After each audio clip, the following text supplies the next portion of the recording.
ಒಂದು ಪಾಳು ಬಿದ್ದಿರೋ ಮನೆ. ಆ ಪಾಳು ಬಿದ್ದಿರೋ ಮನೆ ಹತ್ರ ಪ್ರತಿ ಅಮಾವಾಸ್ಯೆಗೆ ಒಂದು ಬಿಳಿ ಸೀರೆ ಉಟ್ಕೊಂಡಿರೋ ಹೆಣ್ಣು ಅವಾಗವಾಗ ಕಾಣಿಸ್ಕೊಂಡು ಜನಗಳಿಗೆ ತುಂಬ ಹೆದರ್ಸ್ತಿದ್ಲು. ಈ ಥರ ದೆವ್ವ ಭೂತ ಪಿಶಾಚಿ ಅನ್ನೋ ಕಥೆಗಳು ನೀವು ತುಂಬ ಕೇಳಿರ್ತೀರ. ಆದರೆ ಒಂದು ಟ್ರೈನ್ ಅವಾಗವಾಗ ಜನಗಳ ಕಣ್ಣಿಗೆ ಕಾಣಿಸಿ ಹಾಗೆ ಮಾಯ ಆಗುವಂಥ ಒಂದು ದೆವ್ವದ ಟ್ರೈನಿನ ಕತೆ ಯಾವತ್ತಾದರೂ ಕೇಳಿದ್ದೀರಾ? ಹೌದು, ಇದು ನಿಜ. ಒಂದು ಟ್ರೈನ್ ದೆವ್ವದ ಟ್ರೈನ್ ಆಗಿ ಬೇರೆ ಬೇರೆ ದೇಶಗಳ ಜನಗಳ ಕಣ್ಣಿಗೆ ಈ ಟ್ರೈನು ಕಾಣಿಸ್ಕೊಳ್ತಾ ಇರುತ್ತೆ. ಹಾಗಾದರೆ ಆಗಾಗ ಜನಗಳ ಕಣ್ಣಿಗೆ ಕಾಣಿಸಿ ಮಾಯ ಆಗುವಂಥ ದಿ ಗೋಸ್ಟ್ ಟ್ರೈನ್ ಸಂಪೂರ್ಣ ಕಥೆಯನ್ನು ಇವತ್ತಿನ ನಮ್ಮ ಎಪಿಸೋಡಲ್ಲಿ ತಿಳ್ಕೊಳ್ಳೋಣ. ಹಾಗಾದರೆ ಮತ್ತೆ ಆಗ್ತಾಡ, let's start our episode. Hello people, I am Socrates and welcome to my channel.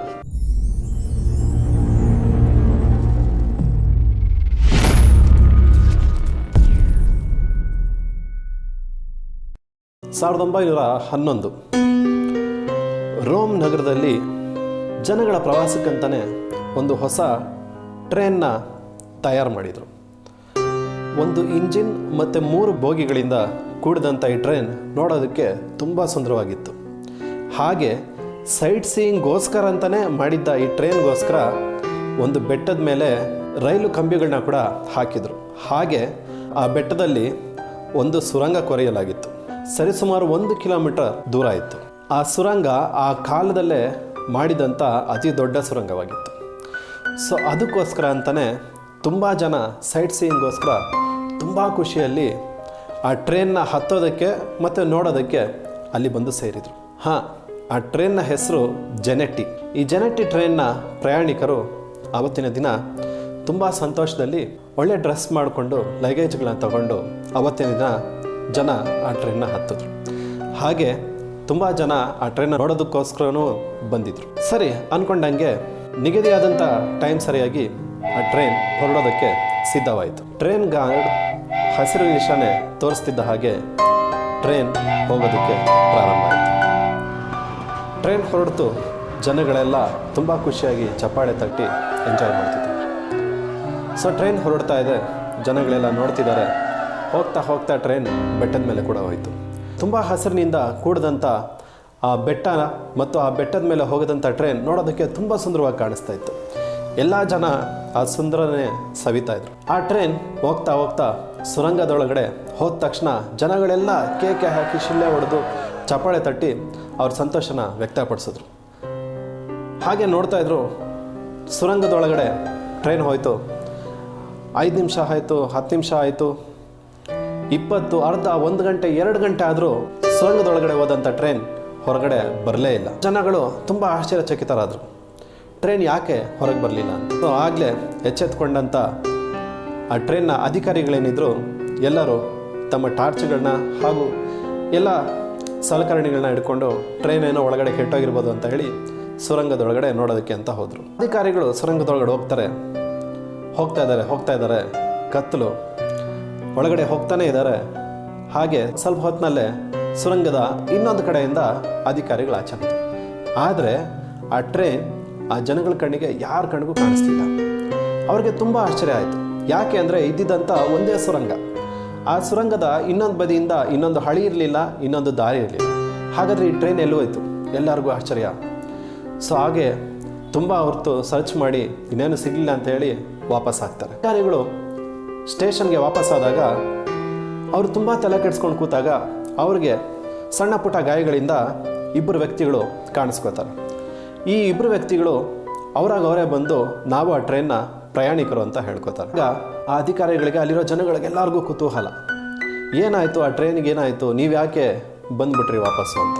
ಆ 2 ಪ್ರಯಾಣಿಕರು ಹೇಳ್ತಾರೆ, ಟ್ರೈನ್ ಸುರಂಗದೊಳಗಡೆ ಎಂಟ್ರ್ ಆಗ್ತಿದ್ದಾಗೆ ಆ ಸುರಂಗದೊಳಗಿಂದ ಹಾಲಿನಷ್ಟು ಬಿಳಿಯಾದಂಥ ಒಂದು ಹೊಗೆ ಬಂತಂತೆ.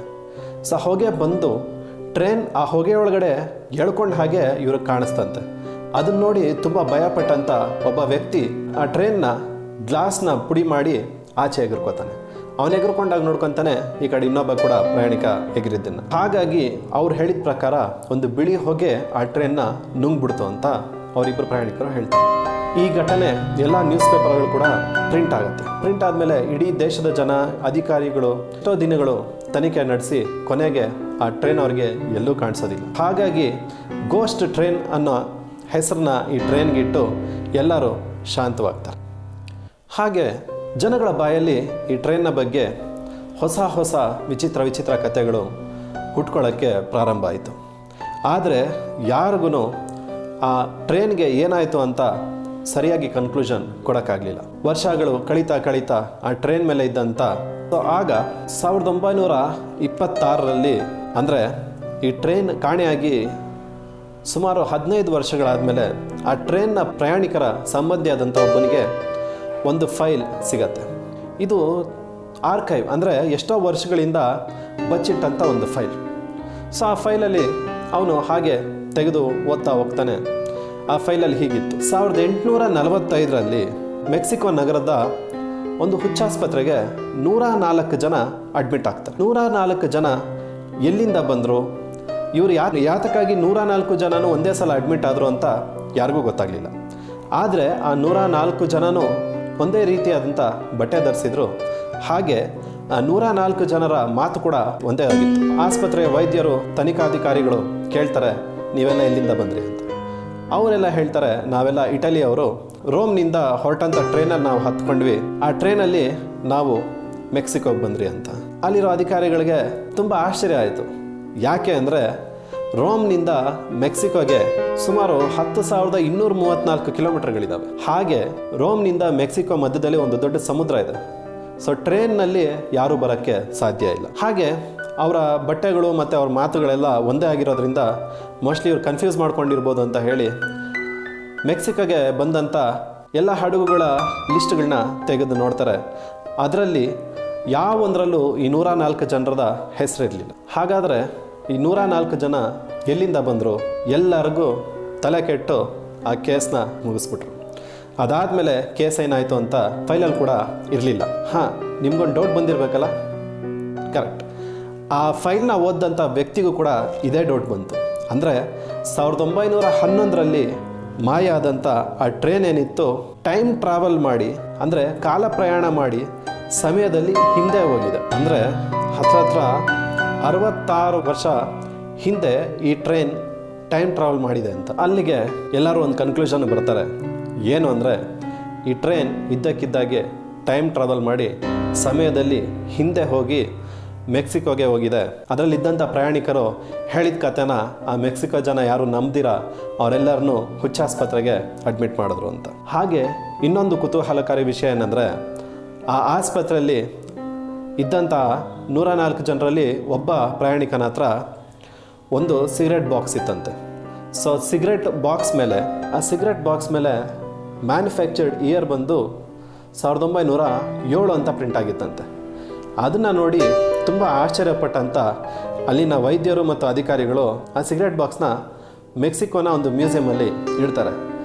ಈಗಲೂ ಕೂಡ ಮೆಕ್ಸಿಕೋನ ಆ ಮ್ಯೂಸಿಯಮಲ್ಲಿ ಆ ಸಿಗರೆಟ್ ಬಾಕ್ಸ್ ಹಾಗೆ ಇದೆಯಂತೆ.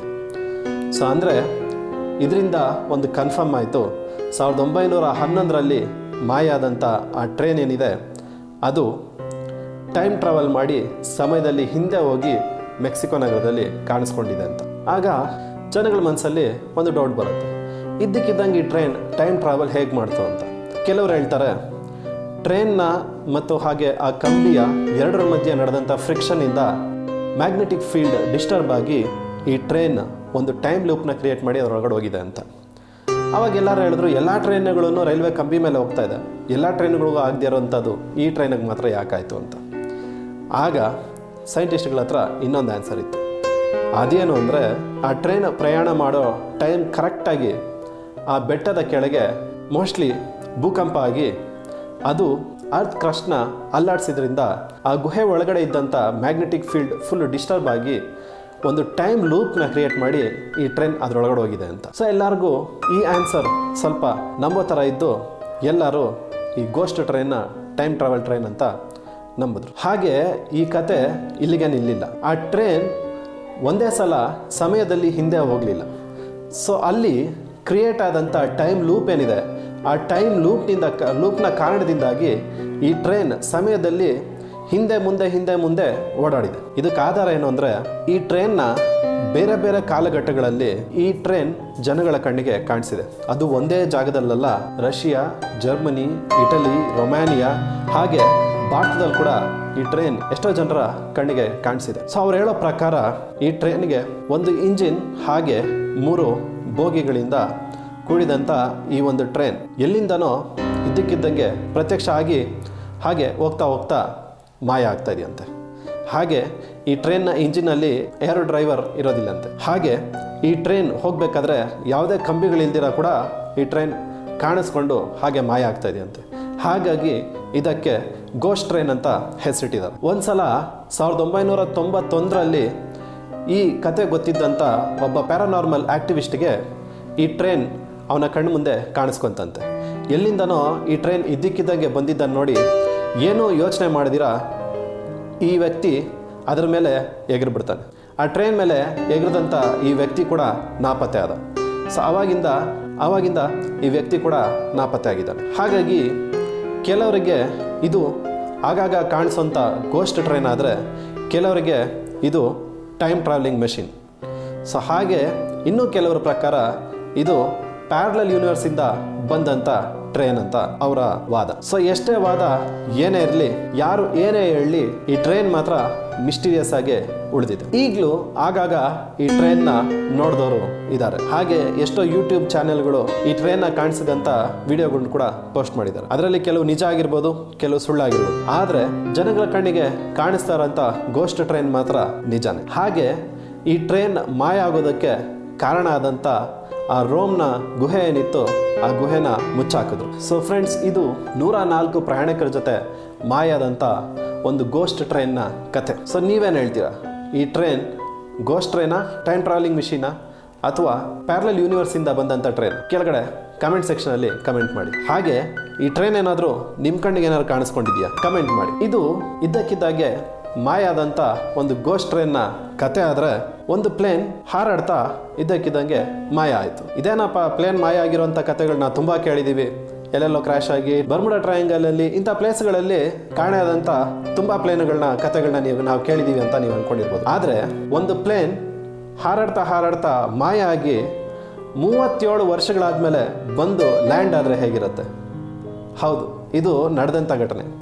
ಒಂದು ಪ್ಲೇನ್ ಕಾಣೆಯಾಗಿ 37 ವರ್ಷಗಳ ನಂತರ ಬಂದು ಏರ್ಪೋರ್ಟಲ್ಲಿ ಲ್ಯಾಂಡ್ ಆದಂಥ ಒಂದು ನೈಜ ಘಟನೆನ ನಾನು ಮುಂದಿನ ಎಪಿಸೋಡಲ್ಲಿ ನಿಮ್ಗೆ ಹೇಳ್ತೀನಿ. ಆ ಎಪಿಸೋಡ್ನ ನೀವು ಮಿಸ್ ಮಾಡ್ಕೊಬಾರ್ದಂದ್ರೆ ಈಗಲೇ ನನ್ನ ಚಾನಲ್ನ ಸಬ್ಸ್ಕ್ರೈಬ್ ಮಾಡಿ. ಹಾಗೆ ನಾನು ಆ ವಿಡಿಯೋನ ಅಪ್ಲೋಡ್ ಮಾಡಿದ ತಕ್ಷಣ ನಿಮಗೆ ನೋಟಿಫಿಕೇಷನ್ ಬರಬೇಕಾದ್ರೆ ಕೆಳಗಡೆ ಕಾಣಿಸ್ತಿರೋಂಥ ಬೆಲ್ ಬಟನ್ನ ಕ್ಲಿಕ್ ಮಾಡಿ. ಹಾಗಿದ್ರೆ ನಾನು ಮತ್ತೆ ನಿಮಗೆ ಸಿಗ್ತೀನಿ ಮುಂದಿನ ವಿಡಿಯೋದಲ್ಲಿ ಟೈಮ್ ಟ್ರಾವೆಲ್ ಪ್ಲೇನ್ನ ಕತೆ ಜೊತೆ. ಅಲ್ಲಿ ತನಕ ನಗಿಸ್ತಾ ಇರಿ, ಆರಾಮಾಗಿರಿ.